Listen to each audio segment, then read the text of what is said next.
এই যে মানুষরা কত কষ্ট করছে, আবার দেখে পানি চলে এসেছে। আমি খাবার খেতে পাচ্ছিলাম না, ঘুমাতে পাচ্ছিলাম না। প্রিয় নাম্বার সেট করে বিকাশে সেন্ড মানি করুন ফ্রি। কি নাম তোমার? নিহা। আচ্ছা, তুমি কেন এসেছো? আমি এখানে আমার টয়েস এবং আমার টাকা দিতে এসেছি। কাদেরকে দেবা তুমি? এটা হচ্ছে যারা বন্যায় ভাসছে, যারা খুব কষ্ট করছে তাদেরকে দিব। আচ্ছা, ওদের দেখে তোমার কষ্ট লাগছে? ইয়েস, এটা আমি ফ্রাইডেতে এসেছিলাম। তারপর ফ্রাইডেতে আমি এসে আবার যতটুকু স্বার্থ ছিল ততটুকু স্বার্থ আমি করে তারপরে গিয়েছিলাম। তারপর আমি বাসায় গিয়ে দেখি এই যে মানুষরা কত কষ্ট করছে, আবার দেখে পানি চলে এসেছে।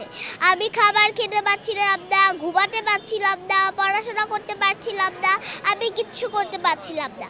পরে আমি পাপ্পাকে বলি যে পাপ্পা, তুমি যে আমাকে টিফিনের টাকা দাও, সেই টিফিনের টাকা আমাকে আজকে আনলি দিয়ে দিও, কারণ আমি আমার ভাই বোনদেরকে সাহায্য করব।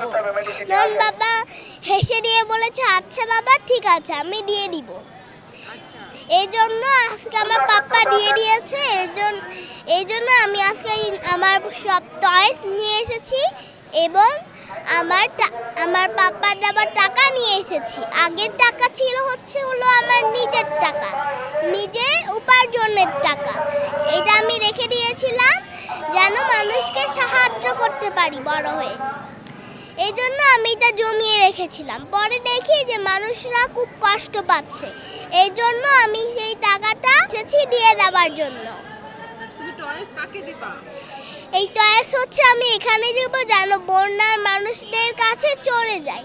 ওদেরও তো একটা খেলার অধিকার আছে, ওদেরও তো ইচ্ছা করে যে খেলতে, না? এই জন্য আমি টয়েস দিব। আচ্ছা।